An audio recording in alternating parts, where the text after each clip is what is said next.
of ulama, muftis and learned scholars and such respected people in the room, the rahmah of Allah is all over our city. And I had to tell some of our brothers from Cape Town that they brought the cold wind with them to make certain that they feel at home. Normally we are a city of sunshine, so when the temperature goes down anything below 22 degrees, our big jackets come out. May I invite Dr. Hisham Daftadar, Dr. Shamsia Abdul Karim and Maulana Taha Karan to please join us on the stage. This session that we are going to talk about is investments of Waqf. Now the earlier session spoke about the different instruments, the different types, but where do we utilize the money and how do we grow the amount of investment that we have in Waqf? And there are a number of figures and research done that across the globe there are more than 1.8 trillion US dollars of Waqf assets that are underutilized. That means assets that are lying in Waqf but cannot be used, are not being grown, are not being utilized to their full extent, which means that the intent of that Waqf is not being fulfilled. So we need to find mechanisms in which we can not only just unlock those unutilized assets, but also to grow the investments that we have in the field of Waqf.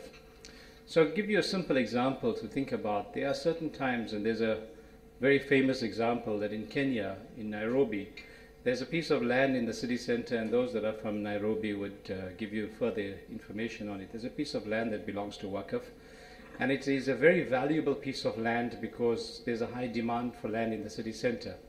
But because it belongs to Waqf, the Waqf does not have the money to reinvest and redevelop the land, to build a shopping center, whatever it is, that will unlock the true value of that asset. So how do we fund the development of that? How do we unlock the bottom line value of those assets that are in Waqf? So to talk to us about the different value systems, the different approaches, the different instruments that we can use, we have a very expert panel of speakers. If I can introduce the first, Dr. Hisham Daftadar, who will speak to us about the investment of Waqf funds. Dr. Hisham is a banker. He's a well-known researcher in the field of Waqf. He sits on a number of boards, and he has spoken at a number of conferences. He's involved in Awqaf in quite a significant international level in many countries, including in New Zealand, in Bahrain, in other parts of the world. So I think he has the best expertise to tell us about the investment of Waqf. Dr. Hisham.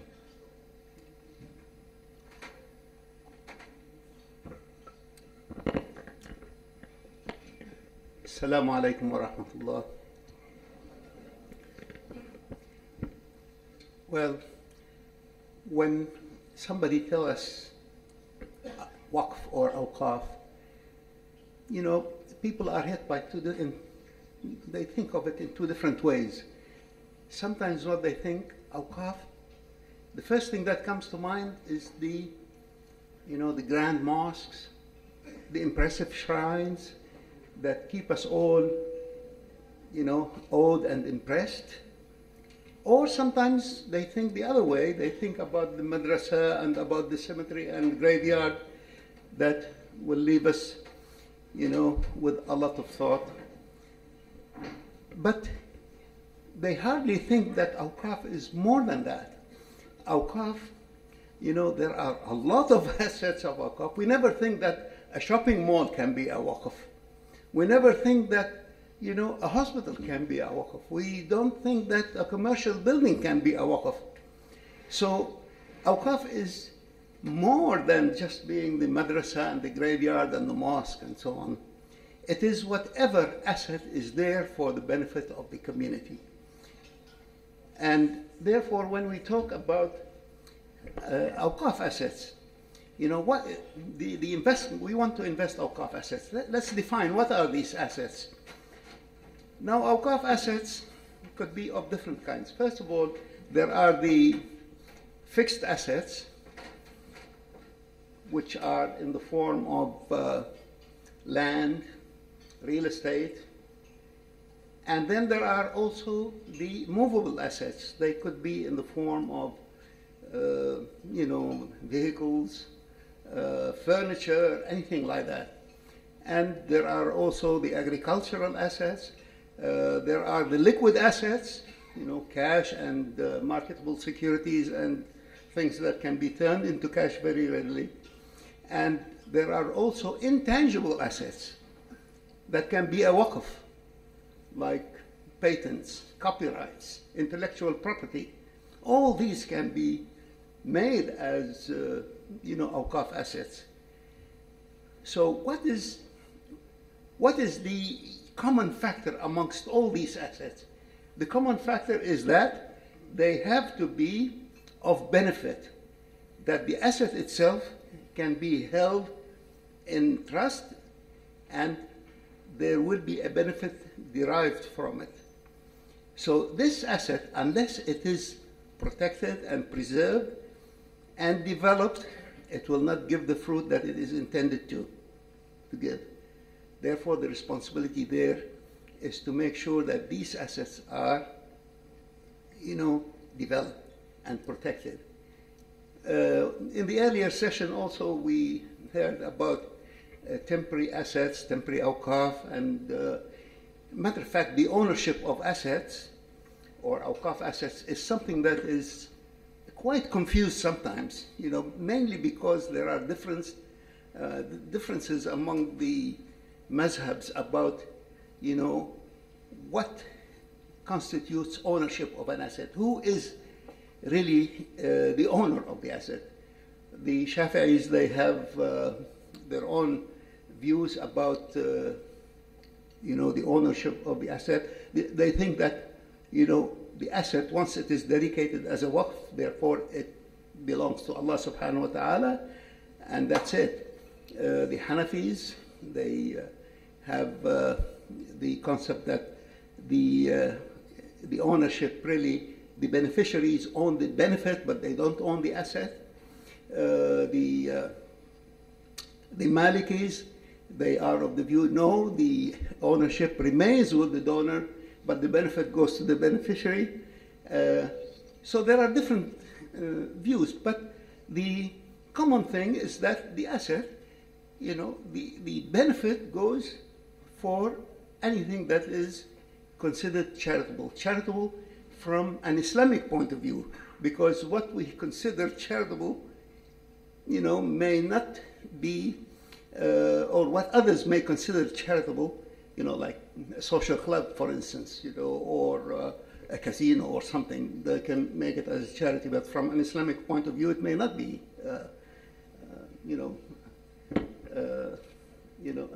an asset that qualifies to be a waqf. And also, to make a waqf, it has to be a specific waqf. To say, if someone says, "Oh, I'm going to make one of my houses a waqf," that does not constitute. It must be specified. This particular house, this deed is made as a waqf. So, awqaf assets that need to be developed must be specified, and they must be documented. Of course, a waqf can be made even verbally if there are two witnesses and so on, but Islam, wants us really to put everything on record, because a lot of awqaf were lost because they were not properly documented. Okay. Can we go to another one?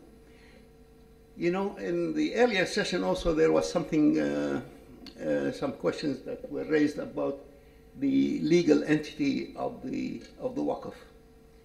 And this relates also from the concept of ownership of the waqf. The waqf has its own legal entity. It has its own personality. It has its own dhimma. Dhimma means it has rights, it has obligations, just like a living person. And this dhimma, which is very important to understand, it stays with a person and it does not end with death. If you owe somebody some money, that obligation passes on to the estate. So the dhimma is only discharged by discharging the dhimma itself, you know. Okay? So, now the West has taken also this concept, you know, and they developed, you know, around it what is known as the trust, and they copied a lot of the concepts from it, from the Islamic laws in any case. Can you turn to the next slide, please? Now, the Awqaf properties, they are divided into two main groups. There is the real property and the mobile assets, and they can also be divided into three categories. There are the Awqaf assets, which are restricted. We have to understand this because this is what dictates really the development of these assets. There are assets which are restricted, which means the returns are used for a purpose specified by the donor, by the waqif. He says this asset is, you know, for this particular purpose, and therefore we have to make sure that any development that takes place, any investment, is really going to generate the benefit because it's restricted to that. And there are assets which are temporarily restricted, which can be initially to serve a purpose, a particular purpose, and then later on they can be into general. I'll give you an example. There was a waqf in the UK, you know, for the widows of soldiers who died in the First War. There was an orchard. You know, I was told this. We had one, you know, conference in Birmingham, and somebody told us about it. And that waqf was, you know, being, you know, the fruits of it was spent on the widows. And it continued until the last widow died. Okay? So after that, it became a general waqf, but to a similar, any widow that is in need after that. Not necessarily the widows of the soldiers who fell in that war, because they are not there anymore. But the waqf was not dissolved, it just converted to another purpose. Then there are unrestricted assets, which means these can be developed into any type of you know, investment that will generate benefit to serve anything. If we have a piece of land and it is unrestricted, and the donor says you can develop it into anything of benefit to society, therefore we can develop it to become a hospital, a commercial building, a housing, you know, building, or so. So we have to understand, you know, before we go into developing or investing Awqaf funds, we must know really these restrictions. And by the way, you know, we talk about regulations of Awqaf. Many people don't know this. They think, oh, being Awqaf, therefore you are free to do what you like to do. Matter of fact, the contrary is true. Awqaf is one of the most regulated sectors. First of all, it is regulated by the waqif himself, and he's ruling from the grave sometimes, you know, because, you know, he may have died, but he has left his conditions, okay? Then it is ruled by the government, because there are Awqaf laws. No matter how they are, even if there are no Awqaf laws, the government will have a say-so on the way the Awqaf, you know, or those particular assets are developed. There are zoning laws, you know, the municipalities themselves, they may regulate you. There is the, you know, the community. They may also be, you know, they have, you know, their own stipulations about what they need in their neighborhood. So it's not a question that just because it is a waqf, you can just do what you like. There are the restrictions, and there are the laws, and there are the regulations. So all these things must be taken into consideration when we are thinking about investing Awqaf properties. All right? there is, let's go to the next one. I also want to mention something about the, it just came to mind, you know, when we were talking this morning about temporary waqf and permanent waqf and waqf of time and so on. Now, there are many, different opinions that have come about these awqaf. Now, awqaf is meant to be an ongoing charity, okay? That is, and this is the definition, sadaqa jariyah, which means if it is temporary, it will be jariyah no more. Okay, it will stop. And therefore, how can we call it? It will become just a sadaqah. Nobody is denying that, but to say it is a waqf, this is where the question mark is. A temporary waqf may be only for that period, and after that, it is not a waqf. And that contradicts with the name of, with the word waqf itself. Okay, when you say, you know, holding the asset. So on one side we say, we talk about perpetuity, and the next thing we contradict ourselves and by saying, no, it can be disposed of. Okay, and it can come to, and in my opinion also, anything, even assets that can have a limited span of time, they can be perpetuated. You know, if we talk about, you know, livestock, you know, livestock is a self-generating asset. So although you may slaughter them and so on, but then there will be another coming and so on. Anyway, the financial objectives we have of why do we want? The first is to preserve the awqaf. If we do not develop awqaf, we are putting it at risk. This is the biggest risk in awqaf, is non-developing it. If we have assets, if we have cash as a waqf, and we don't invest that, it means we are losing it. And then the next thing why we need management, we want to make sure that we are distributing the returns. You know, a waqf, if we are having a waqf and we don't have the mechanism of distributing the benefit, then again that waqf is not fulfilling its purpose. And also the third objective is to strengthen the faith in waqf. You know, people must see the benefit of the waqf. So we must understand that awqaf, you know, from a business point of view, from a development point of view, it is really an industry because it has many of the givens of an industry. It represents a market niche, you know. There are assets, there are people working, there are people benefiting, there is community that is reaping the fruits.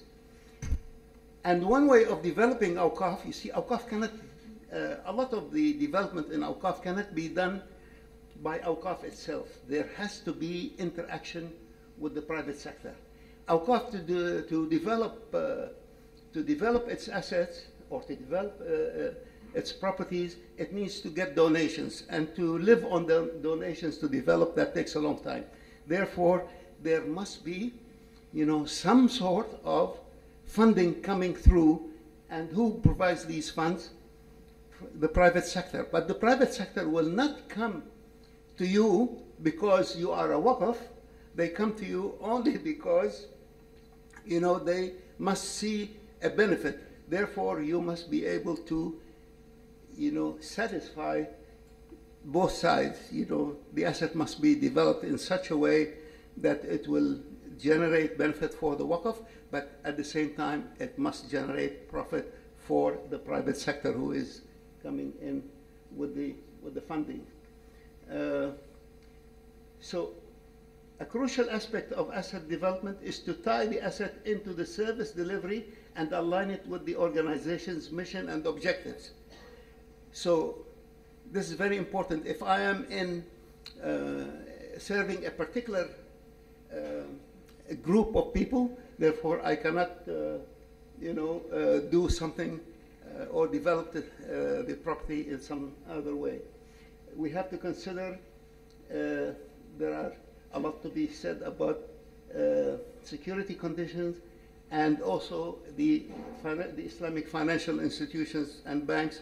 They have a big role to play. Maybe we can talk more about these things, you know, in the seminar session tomorrow. And I will stop at that because there are a lot of details that we can get in about raising funding for developing of Awqaf assets and engaging both the financial community, financial institutions, as well as the private sector. I'll leave it at that. Thank you very much.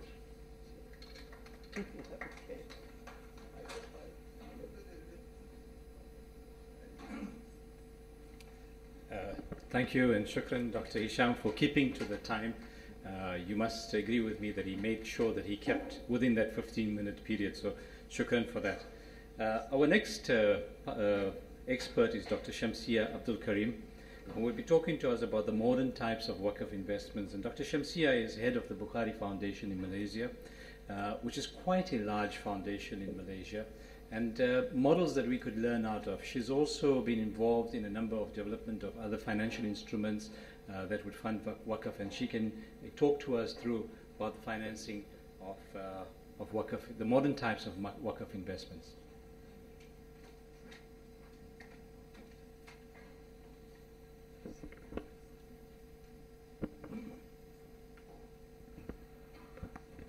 Bismillahirrahmanirrahim. Alhamdulillahi Rabbil Alameen. Wassalatu wassalamu ala ashrafil anbiya'i wal mursalin Sayyidina Muhammadin wa ala alihi wa sahbihi ajma'in. Rabbi shrah li wa yassir li amri wal uqdatal bil lisani yafqahu qawli. Assalamualaikum warahmatullahi ta'ala wabarakatuh.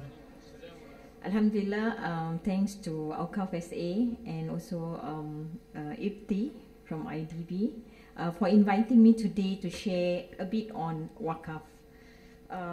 It has been my pleasure to see some of the pioneer in developing this Waqf. And today I'm going to talk about a bit on the investment and financing. How do we actually invest the Waqf funds in terms of getting the right kind of returns, and the model use, and some of the way that the Waqf assets has been managed. Because as you can see, the lecture done by the talk by Dr. Hisham, he mentioned about you know, there's a lot of restriction, a lot of legislation that we have to look at in terms of the Waqf assets. So I will just briefly touch on the various concepts, because I think it has to be even a lot of detail that we can maybe cover in the workshop later tomorrow, if there's time that can permit that. Okay, so what is the investment criteria of a Waqf? Before we even go into the investment criteria, I think I just want to highlight that the dearth of some of the Waqf investment is actually you need to have a lot of money.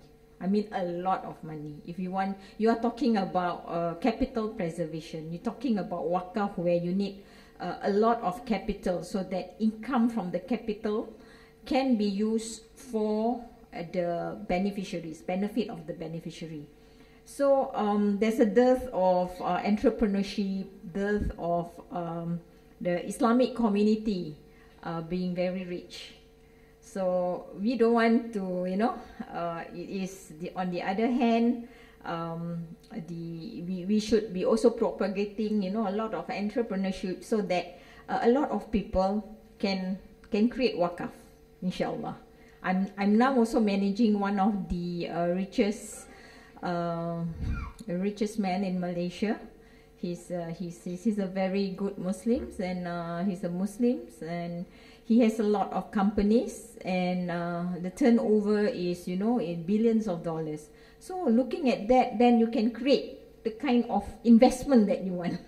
So from there you can generate even additional income from the investment that you have created for the good of the community and the Muslim Ummah in general. So let's look at what are the assets. that we're talking about. Like Dr. Hisham mentioned, there are movable and immovable. It's not just property, but it has been, well known that Waqaf is usually in fixed property. So we can also have cash Waqaf, of course free from encumbrances, meaning you cannot take a loan and then you say I want to Waqaf this. So that's not possible, or your house is still, your assets is still under mortgage. You cannot do that. So it has to be free from, or you say that I'm going to Waqaf your sister's property. Oh, that's also not possible because it has to be your own. Okay, wholly owned, and it's, of course, it's Sharia compliance. So all this must be in accordance with the Sharia perspective. So these are some of the investment in any fund management. What are the asset allocation? When you talk about once you get the assets, what are the type of asset allocation that the mutawali or the nazir or the administrator of Waqaf will need to do? Okay, so they have different choices where they can put their the Waqaf funds into property base, that means physical assets, in equities, in shares, which is halal, which is Sharia compliant, in REITs, real estate investment trust, in sukuk, which is fixed income securities in the conventional term. You can also put in alternative investment or in direct business or joint venture. You can also create a company Waqaf. That means, for example, a KFC franchise, and then it is in a Waqaf model of that particular company. This has been done in Malaysia actually, in Johor Corporation. So if you look at the traditional kind of investment, I've put there Harvard and then Kuwait Awqaf and MUIS itself. MUIS is the Islamic Religious Council of Singapore. They put a lot of their Waqaf assets in property. In fact, when the Waqif bequeath the assets, it's in property form. As you can, as you know, Singapore is very small, tiny dot island. It's only about 700 square meter. I don't know how big is Durban. So property is very expensive. You can be looking at anything in downtown area about 3,000 to 4,000 per square feet in Singapore dollar, which is about maybe 3,000 US dollar per square feet. So because of that, property is very lucrative. So we are into property. So a lot of the income comes from the rental income of those property. And if you look at Harvard, its endowment itself is 32 billion US dollar, and they are just managing university, just one university. So you can see how the volume can create not only excellence but a lot of benefit and to that institution. So they put into like alternative investment, which is not actually Sharia compliant. So that's another area that Harvard has gone into. But they manage their endowment in a fund management, professional management of the investment. So when you talk about Waqaf, it is very important that we are talking about investing funds for the Muslim community. So a lot of them, maybe they look at it and this is not just for charity, for volunteer and so on. So they are not being professional one. They are not making the best return possible for the investment that is put into Waqaf. So the managers of Waqaf here, if anybody who still managing, even if Awqaf SA, you have your investment has grown very big. It is important that there is that's the return on investment should be looked at it very seriously. And Kuwait does a 50-50 kind of investment. yeah, this is just a look at how it is managed. So that asset allocation is one of it. And what are the investment challenges for Waqaf? One of it is, since Waqaf is actually, we are talking about this context, I'm talking about perpetuity. So Waqaf assets is in perpetual. A lot of misconception arises because they think that only physical asset can be perpetual. So like Dr. Hisham mentioned, yes, you can put into other kind of assets which is not perpetual, but you can change it. You can do, you know, the assets can change form.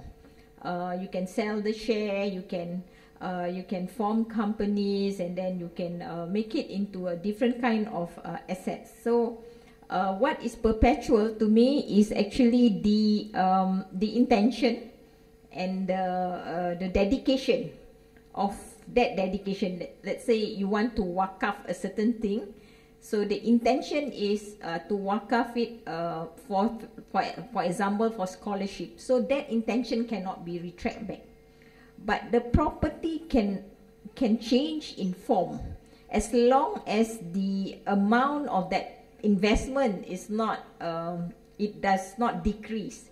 Let's say I have a property of 10 million, I'll change it into another form and it is, you know, it is about the same value or even better.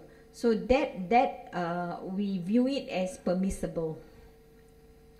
And the other thing is because of the investment horizon, because this is perpetual, you are talking about long term, forever and ever. It's perpetual because as the longer it is, the better, because whoever the waqif who is, you know, in the grave will continuously get the thawab, the good deeds of whatever waqaf that he has created. So that is one thing that we have to look at, but it is not easy. It is definitely not easy because there are changes in law. There will be acquisition. Managers may, you know, not manage properly, and assets may go. There will be losses and so on and so forth. So it's very challenging. I've managed quite a number of waqaf in Singapore. So we have been looking at many of the investment in terms of the investment portfolio to ensure that the return rate is able to benefit the beneficiary. For example, they created there's a waqaf which is created for the benefit of the mosque, to maintain the mosque. Okay, they give about 4 properties. So income from that property cannot manage the mosque for 1 year. So of course the mosque have to raise additional donation and so on and so forth. So how do we ensure that this the beneficiary met the income from the waqaf can meet the beneficiary needs? This is the challenge for many of the waqaf managers, because when they did that, it was like maybe a century ago, 100 years ago. Previously, to manage a mosque, it's not so expensive, but now with electricity, with air condition, with all the renovations, it becomes very expensive. So your income has to also to keep up with the expenses. So these are some of the decisions that you need to make in terms of waqaf investment. There will be sometimes even negative income. So you will have waqaf which does not give any income, or even negative. You have to maintain the property, but there's no rental. So these are some of the consideration and challenges that we see. And of course, the matching investment and the strategy that we need to make in terms of the immediate market value and income as opposed to income. This is just some of the research that I did on Nufil on how to ensure investment is can meet the expenditure rate of the particular wakaf. So for example, to manage the maintenance of the mosque, you have 10,000 now. You are a waqif, you say that, okay, my rental can give me 10,000. So I'll that's the kind of rental. But in 10, 20 years time, how do you ensure that it can still fulfill its intention?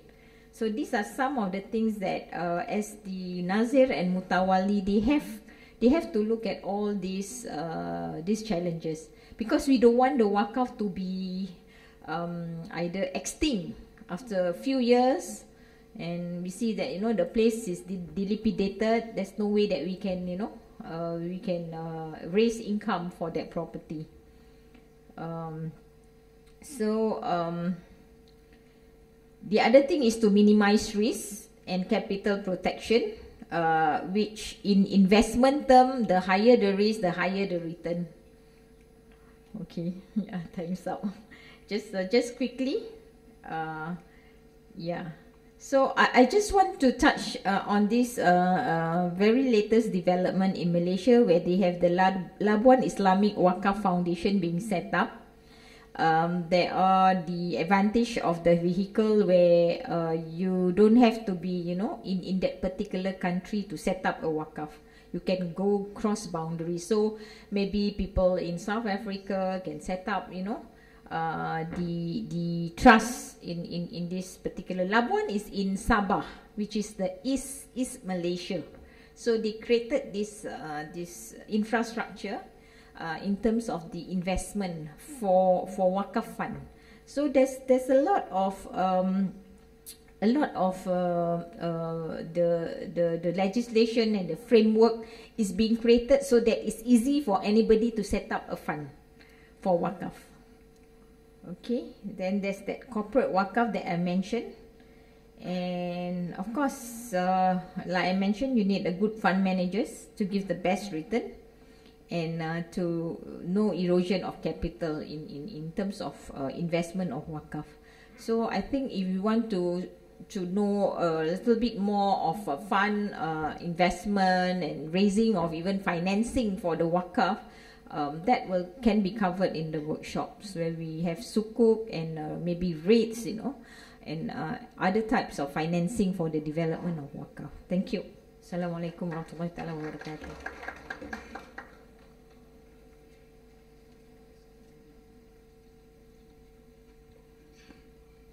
Terima kasih, Dr. Shamsia. For those that don't know, Labuan is an offshore financial center that was set up in Malaysia. So similar to Mauritius and other offshore financial centers. And they developed the Waqf model specifically through that offshore financial center. I had the good fortune of meeting Minister Yaqub Ibrahim in Singapore last year. And I must say the focus that they have towards the Muslim affairs is significant from a government level. So the relationship between the Muslim community and government in Singapore is extremely strong. Having also met Syed Mukhtar a number of years ago, the Bukhari Foundation founder, I must say the vision of his, of extending his business to take care of those that were on the peripheries is a very noble intent as well. This for me, the next session for me is the most exciting session because it's something that I'm very passionate about, the future, and how do we instigate things that happened in a revolutionary society where disruption is taking place. And Maulana Taha Karan is going to talk to us about modern Islamic financial products for Waqf, and he's going to concentrate on takaful, the cryptocurrency, and sukuk. For those in South Africa, Maulana Taha Karan is well known. He sits on a number of Sharia boards of financial institutions across the country, and he's well versed in the Islamic finance industry. So Maulana Taha, please.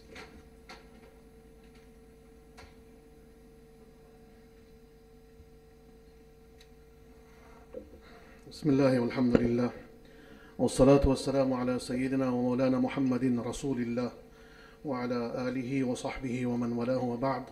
Assalamu alaikum wa rahmatullahi wa barakatuh. I noticed that I've been asked to speak about Waqf in the context of takaful, as well as cryptocurrencies and sukuk. I would have to say here that with the time available, it's probably not going to be possible to get around to all of that.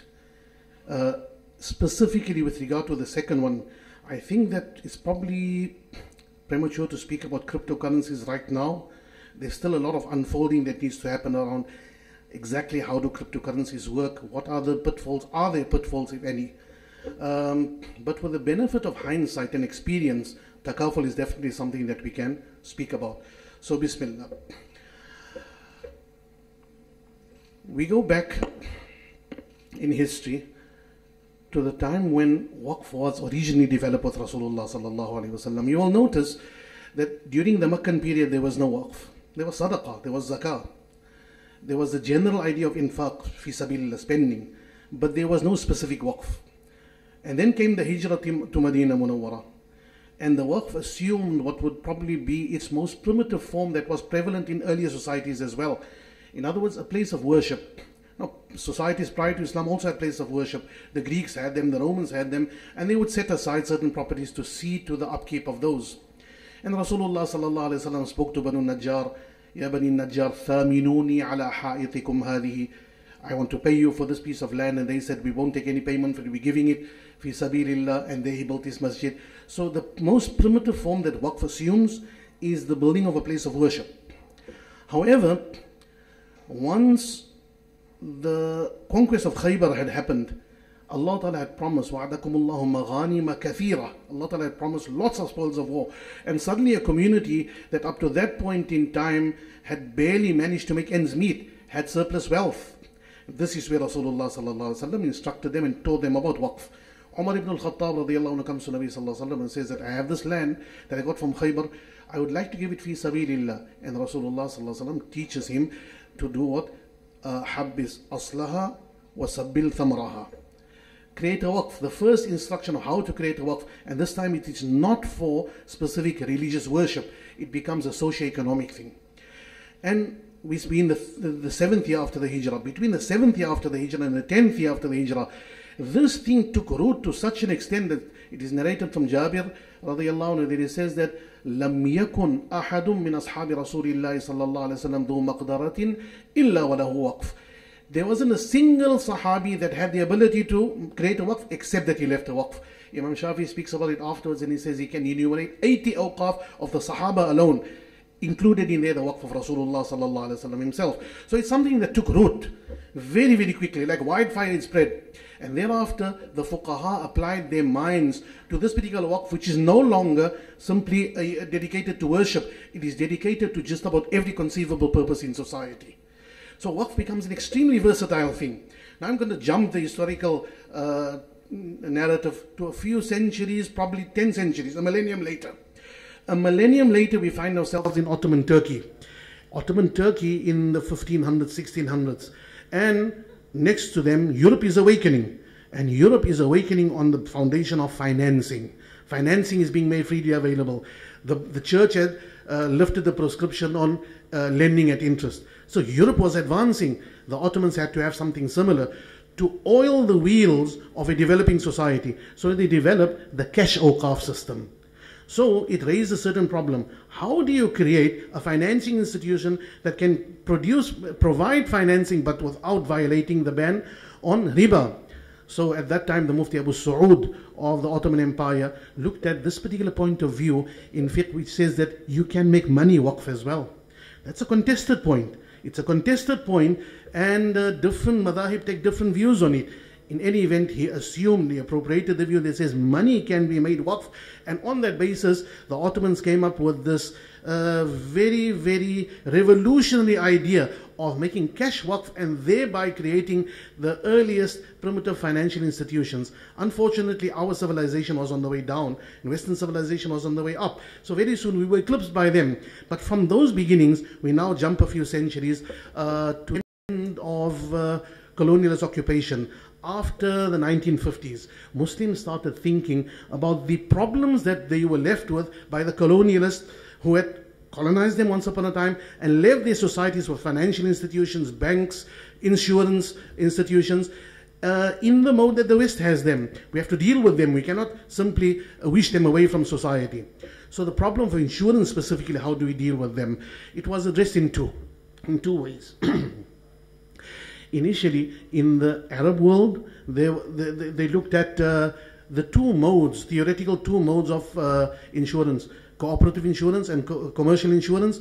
The long and the short of that is cooperative insurance is declared permissible in a number of various conferences, and that was theoretically set up as the alternative. It did not come into practice till a few decades later. But in the subcontinent, in the Indo-Pak subcontinent in 1964, a group of scholars sat together and they looked for an alternative to this particular feature, which is insurance. How do we deal with it? You can say that insurance is not permissible due to the factors of gharar, due to the factor of riba, due to the factor of qimar that it contains. You can say that it is not permissible, but the story will not be complete until you've provided an alternative. Because as much as it is prescribed and prohibited, people will make use of it because there's a need for it. Now, as a general remark, the subcontinent will generally be more conservative in approach to dealing with exigencies than what the Middle East would be. So here a group of scholars sat together, people of the likes of Mullah Muhammad Yusuf bin Nouri, Mufti Shafi', Mufti Wali Hassan, Mullah Ashiq Ilahi, and at that time Mufti Taqi Uthmani was still very young, in his 20s at the time. They sat together, they came up with a system of insurance based upon waqf. How did they come to that particular solution? What problems did they need to solve to get there? There were basically two obstacles. One was the obstacle of how to design a takaful product that would satisfy the requirements of the Sharia. Secondly, how to implement it. So in terms of design, they said that there were basically three areas of concern. The first area of concern is, can we find in Sharia something that allows for a reciprocal situation? In other words, where one party gives and the other party takes without entailing gharar, riba and qimar.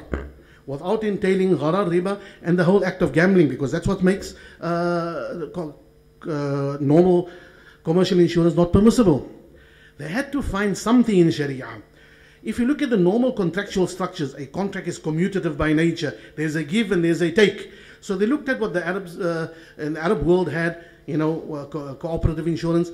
They found that from their particular perspective, there is still something commutative about it. You contribute into a pool, and the pool eventually pays you back. So that's commutative.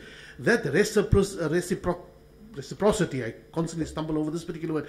That reciprocity, where you give and you take back, they found that to be a problem. Elsewhere, that wasn't found to be a problem, but as I said, greater conservatism here. So they looked. And they found what the Ottomans had done. They had used waqf. Now, what is the story with waqf? What's the secret of waqf? The secret of waqf is its very, very extreme versatility. It can be applied to almost every permissible purpose because waqf is programmable.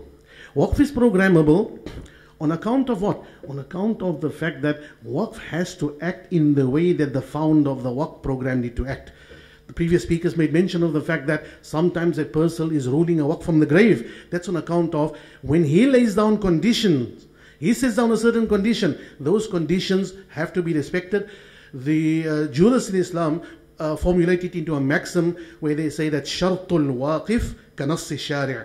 When the founder of a waqf makes a condition, it has the same binding authority as if the legislator is Allah Ta'ala himself, as if Allah Ta'ala had made that. So the founder of a waqf has a great amount of latitude in what he can do, what he cannot do. He has a great amount of latitude. If he programs the waqf through his conditions in a particular way, then you can bring about almost any desirable result. So they looked at the waqf and they say that what we'll do with this waqf here, we create a waqf, and the first issue is that to find the mechanism, waqf was the mechanism. Second obstacle, what will be made waqf? Because you need an asset that has to be made waqf. Now normally, in the primitive mode of thinking, waqf is what? You buy a piece of land, you put up a building, call it a masjid, and that's waqf. But as we said, that is where waqf begins. That is not what waqf can eventually become. That's not waqf living to its fullest potential. So here the issue comes up, can money be made waqf? And as we said, there are different points of view, both in the Shafi'i school, in the Hanafi school. There are alternative views, not the carried view, alternative views that permit waqf being made, or money being made waqf. Abu Su'ud al-Imadi, back in the time of Sultan Sulaiman, had appropriated this particular view in the Hanafi madhab, which is the view of Imam Muhammad ibn al-Hasan al-Shaybani as the foundation of the cash waqf. It is the carried view in the Maliki school. So taken from there, we created a waqf of money. So essentially what happens, a sum of money is made waqf. Now comes the third problem. The first one, to find the right mechanism. The second thing, to find the right asset to be made waqf. The third is, waqf has to be capable of yielding a continuous usufruct. And what is money? Once we've taken that money, we've applied it to whatever purpose we wanted to apply it to, the money is used up. How do you replace that particular money? How do you have this constant usufruct? How do you get that? It's not the same as a normal investment. It's not the same as putting up a building, renting it out and using of that. Remember, this is waqf applied to the specific purposes of insurance, where there's a whole lot of people, let's assume, with cars, and they need their cars insured. So the waqf needs to be able to have a constant stream of income, so that any one of the members of that pool has an accident, we can cover from there, and we can replenish, and it can go on. So for that third problem, the need to yield a continuous usufruct, a distinction was drawn, and this distinction is a classical one. The distinction between what is mawquf, the asset that is made waqf itself, and that which is mamluk lil waqf, an asset which is not waqf, but is owned by the waqf. It's not waqf in itself, it is owned by the waqf. So you would have heard of my previous speakers mention something about a waqf has its own personality, it has its own dhimma, it is a juristic person on its own. A juristic person is probably defined as something that can own and can owe. It can own property. So the original waqf that was made, the original asset that was made waqf, that original sum that was set aside now owns all the other contributions that are given on a monthly basis towards it. And the waqf itself was programmed in such a way that the waqif who made it originally stated that all those who contribute towards this particular waqf, in the event they undergo X, Y, or Z accident, then the waqf will cover them. And that's how essentially how the takaful based waqf model operated. This was back in 1964. And as things would be, the second challenge of implementation takes a while to come into existence. So we have it on the blueprint on the table, on the design, it is there, this is how it could work. But something like this cannot come into actual existence unless there is a combination of the designers on the one hand, those who actually put it together, and those who are prepared to go to the market with it. Those who are prepared to actually spend money on it, take it to the market it to people, and get them involved. So 1964 came and went, the 70s came and went, the 80s came and went, the 90s came and went, still nothing happened to it. It was just a blueprint lying on the table. It is a matter of special significance to our country, to South Africa, as much as we are behind many other things. In this particular regard, the first implementation of a waqf-based takaful model started in South Africa. There was a conference in 2002 in Pakistan, and which the idea was once again floated, mooted to everyone. Still, Pakistan didn't take it on, but a group of young men in South Africa, and I'm probably going to mention some names, the Jasad family, Uwais Jasad, his brother Umair, and a group of young ulama, they got together, they decided, let's do this. And they did it. And they started a company called Awqaf SA, which has gone to various permutations and operated, became the blueprint upon which afterwards many other similar waqf institutions were started in Pakistan. And in terms of what we learned from one of our delegates to the previous conference at which I spoke, waqf-based takaful models are operating today in Malaysia as well. For the most part, in the Middle East and in Southeast Asia, the model of waqf which operates there is the one which is analogous to cooperative insurance, where the difference between the cooperative model and the commercial one is that the pool that exists does not get owned by the insurer. The insurer gets paid a fee for managing it, but the pool exists for the benefit of the members. And in South Africa, we have in fact the Medical Schemes Act, which contemplates a scheme very, very similar to this. So that's what operates in most parts of the world. But the waqf-based model was designed in 1964, was rediscussed in 2002, was implemented in South Africa in 2003, and from here it went to other parts of the world. I have a single minute left, and there isn't much more than I can say within the single minute. However, Waqf still remains extremely it still holds an extreme amount of potential. It can be applied with the necessary amount of assiduity, with the necessary amount of, what shall I say, creative thought. This institute of Waqf, which Rasulullah taught the Ummah in this very last few years of his life, still holds a potential of creating solutions for this Ummah in ways more than just the one that I've spoken about here. We're speaking about what? Takaful now, the others that we cannot come to on account of lack of time or perhaps lack of adequate information, cryptocurrencies, etc.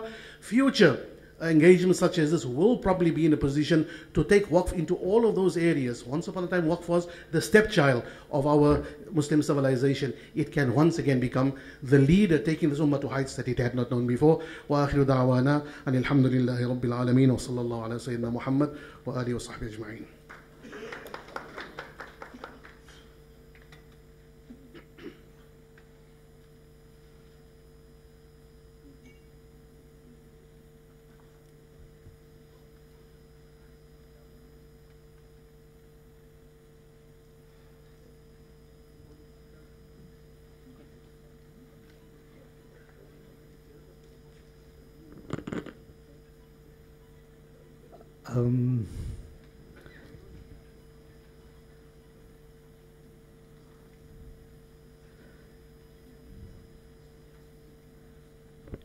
Jazakallah Maulana Karan.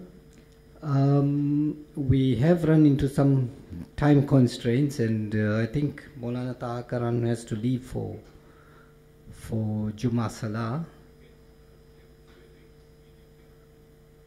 Okay, so we will postpone the Q&A for this session to after Jummah Salah. I think what's left is just the presentation of the certificates to the presenters, and then inshallah we will conclude this session. We are resuming. What are the arrangements in terms of lunch and whatever? Ahmed, will you please just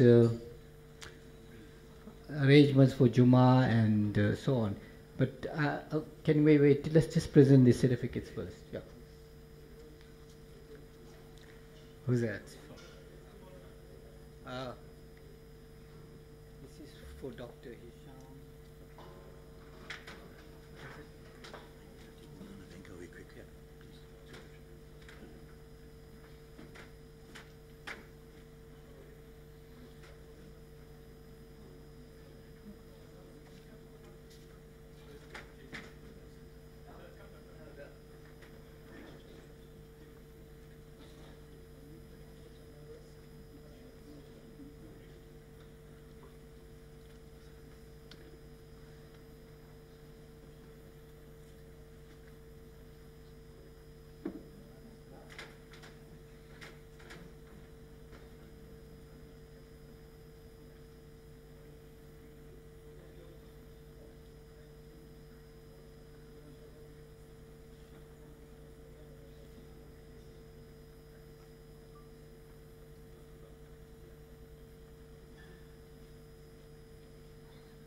Dr. Samsia Abdul Karim.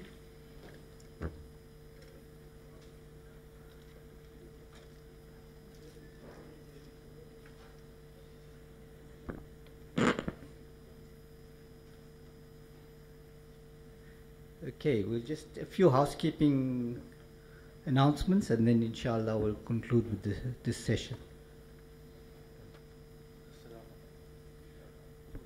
Assalamu alaikum. Anybody needing a lift for Jummah Salah, please meet on ground floor. After Salah, we shall be having lunch here. So if you could make your way back here soon.